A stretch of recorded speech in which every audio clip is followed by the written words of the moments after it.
सभी का स्वागत है। कहते हैं कि न पूछो जमाने को कि क्या हमारी कहानी है। हमारी पहचान तो सिर्फ ये है कि हम एक हिंदुस्तानी हैं। आइए आज हम जो है आप लोगों को टेंस के बारे में बताने जा रहे हैं। जो टेंस का हिंदी काल होता है। तो सबसे पहले हम ये जानेंगे कि टेंस जो होता क्या, कहते किसको है टेंस। तो टेंस का जो परिभाषा है वो है कि किसी भी वाक्य से जो क्रिया यानी काम क्रिया जो क्रिया होने का समय होता है, उस क्रिया को दर्शाने वाले समय को हम क्या कहते हैं, टेंस कहते हैं, यानी काल कहते हैं। मतलब जो टेंस होता है ये क्या करता है, समय को दर्शाता है। टेंस के माध्यम से हम समय को दर्शाते हैं। और ये टेंस जो होता है तो समय दर्शाने के लिए 3 प्रकार है इसका। तो समय को दर्शाते हैं हम कैसे, 3 प्रकार से। जैसे 3 प्रकार से जिसका जैसे देख लीजिए हम यहाँ बना चुके हैं जो कि टेंस है। तो टेंस का जैसे पहला हो जाता है प्रेजेंट टेंस। तो प्रेजेंट टेंस जो होता है उसको हम कहते हैं वर्तमान काल। इसी का दूसरा रूप है पास्ट टेंस। पास्ट टेंस का मतलब है भूतकाल। और ये है फ्यूचर टेंस तीसरा, यानी कि भविष्य काल। अब देखिए, अब हम प्रेजेंट टेंस के हिसाब से चलते हैं। प्रेजेंट टेंस के हिसाब से चलने का मतलब है कि जैसे जो वर्तमान समय में जो भी कोई काम हो रहा है उसी को हम प्रेजेंट टेंस के श्रेणी में रखेंगे।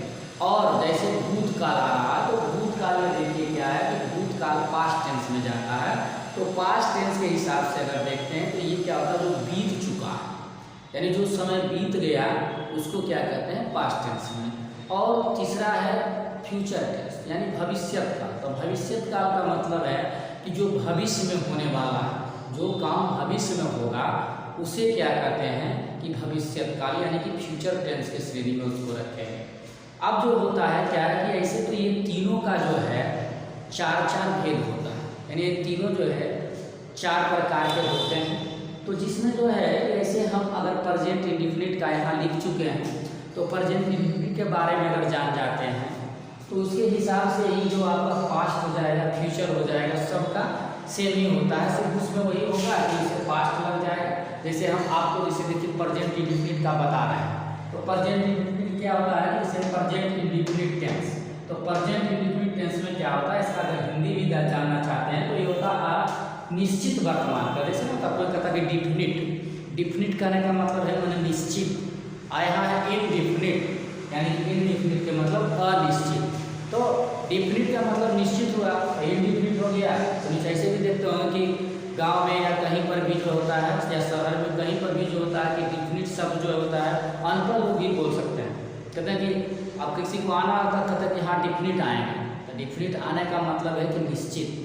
और यहाँ पर क्या है, अनडिफिनिट, मतलब अनइनडिफिनिट, इसको जो कहते हैं इनडिफिनिट, यानी कि वो अनडिफिनिट करने का मतलब मेरा हो गया कि अनिश्चित हो गया, यानी इसी को इनडिफिनिट कहा जाता है। तो ये हो गया अनिश्चित वर्तमान काल।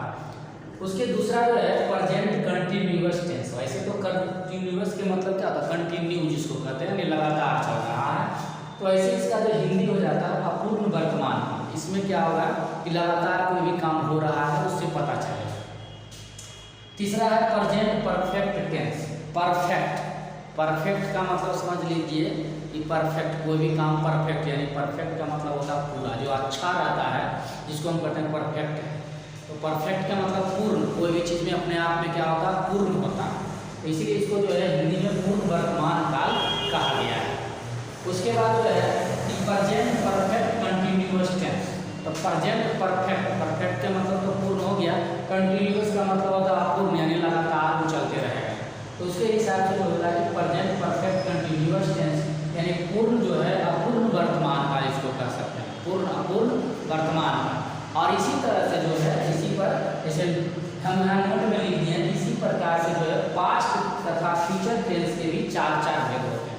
इसी प्रकार से होता है। अब जैसे इसमें पास्ट इंडेफिनिट आ जाएगा, पास्ट जो है कंटिन्यूअस टेंस आ जाएगा, पास्ट परफेक्ट टेंस आ जाएगा, पास्ट जो है परफेक्ट कंटिन्यूअस टेंस आ जाएगा। इसी तरह से फ्यूचर का भी आ जाएगा। और इस तरह से जो होता है कि आपका ये हो गया। उसके बाद हम जो है अब आप लोगों को इसके बारे में प्रेजेंट इंडेफिनिट का चर्चा करते हैं।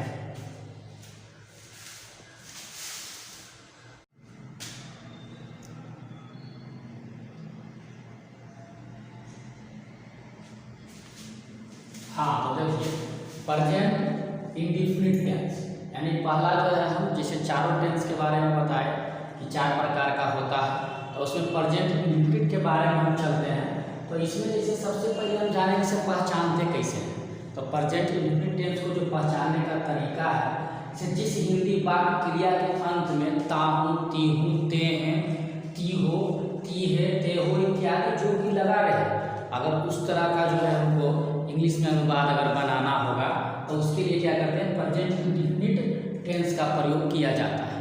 तो प्रेजेंट इंडेफिनिट टेंस में जैसे इसको हम बनाएंगे कैसे, बनाने का कुछ नियम है, उसको देखिए हम अलग ढंग से कुछ बताए हैं।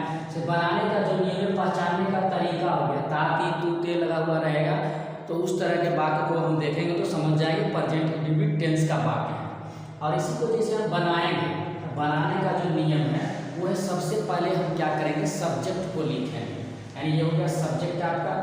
दूसरा है वर्ब, यानी वर्ब का क्या करेंगे, पहला रूप, यानी वर्ब जैसे जो पहला, जैसे पढ़ना लिखना खाना जो भी होता है उसका पहला रूप, यानी जिसका मतलब जो होता है उसी को लिखेंगे सिर्फ। उसके बाद देखिए अगर बाद में ऑब्जेक्ट रहे तो उसे लिखेंगे, यानी कि वो तो सिर्फ ठीक है जहाँ तक अगर सब्जेक्ट और वर्ब है तो लिख दिए, लेकिन अगर हो सकता बाद में कोई ऑब्जेक्ट रहे तो ऑब्जेक्ट को उसके बाद लिखेंगे। और देखिए एक और है, जैसे थर्ड पर्सन के सिंगुलर नंबर के साथ जो है एस या ईएस का प्रयोग करेंगे। वैसे तो थर्ड पर्सन के सिंगुलर नंबर आप लोग जानते ही होंगे, जैसे ही, सी, इट, किसी का भी नाम ले लीजिए, ये सब जो है कि थर्ड पर्सन के सिंगुलर नंबर है। तो उस तरह का जो थर्ड पर्सन का सिंगुलर नंबर आएगा उसके साथ जो होता है एस या ईएस का प्रयोग करते हैं। तो इसीलिए हम यहाँ पर इसका रूल जो अगर देखा जाए तो बनाने का क्या है कि जैसे subject plus verb one plus object. अब बात करेंगे कि जैसे जो सब्जेक्ट है तो सब्जेक्ट को आप लोग समझते हैं या नहीं समझते हैं। सब्जेक्ट का मतलब होता है कि कर्ता, यानी जो काम कुछ करने वाला है वो उसको कहते हैं सब्जेक्ट। और जो से वर्ब हो गया, वर्ब मतलब तो क्रिया यानी काम, यानी कौन काम हो रहा है उसके बारे में हो गया। और ऑब्जेक्ट हुआ कि जो काम को जो किया है वो काम कौन सा काम किया था उसको बारे में पता चलेगा, वही हो गया जिसको कि ऑब्जेक्ट का मतलब होता है कर्म, यानी कौन सा कर्म किया। तो उसी से ये ऑब्जेक्ट हो गया, ये तीनों क्लियर है। अब आते हैं हम इसका जैसे कुछ उदाहरण लिए हैं कि जैसे मैं अगर लिखे कि हम लिखे हैं कि मैं पढ़ता हूँ, आई यानी मैं पढ़ता हूँ, आई के साथ क्या हो जाएगा कि आई सब्जेक्ट प्लस वर्ब, वही चीज़ है इसमें और कुछ नहीं, ऑब्जेक्ट है ही नहीं। तो यहाँ से जो हो जाएगा आई रीड, ये हो गया आपका आई रीड हो गया। उसके बाद देखिए वह जाती है, मतलब लड़की अगर जा रही है तो वह हो गया लड़की जा रही है, यानी लड़की का क्या होता है सी, सी क्या हो जाएगा गोज हो जाएगा। ये देखिए कि सी क्या है का थर्ड पर्सन है, तो थर्ड पर्सन में क्या हो जाएगा गोज हो जाएगा। राम किताब पढ़ता, तो राम क्या किसी का भी नाम जो था वो थर्ड पर्सन में आता था, तो राम किताब पढ़ता है तो राम क्या हो जाएगा, राम रीड्स ए बुक हो जाएगा। राम जो है किताब पढ़ता है, राम रीड्स ए बुक। गाय दूध देती है, गाय तो दूध निश्चित रूप से देती ही है, तो गाय जब दूध देगी तो क्या हो जाएगा दी काऊ थर्ड पर्सन है, यानी कि गिव्स मिल्क हो जाएगा। ठीक है, राम और श्याम जाते हैं, नाम आ गया है लेकिन क्या है सिंगुलर में नहीं है प्लूरल में, यानी दो व्यक्ति आ रहा है, तो इसका क्या हो जाएगा राम एंड श्याम जाते हैं, राम एंड श्याम गो हो जाएगा। इस तरह से जो है इसका उदाहरण हो गया कि जैसे हम प्रेजेंट टेंस का जो है बनाते कैसे हैं, तो इस ढंग से हम बना लेते हैं। और फिर जो है ये फिर हम आगे फिर और बताएंगे आगे की वीडियो में। फिलहाल इसे देखिए और ज़्यादा से ज़्यादा जो है प्रयास करिए शेयर करने का, लाइक करने का। आपका अगर साथ रहेगा तो हमसे जितना संभव होगा आगे भी प्रयास करेंगे।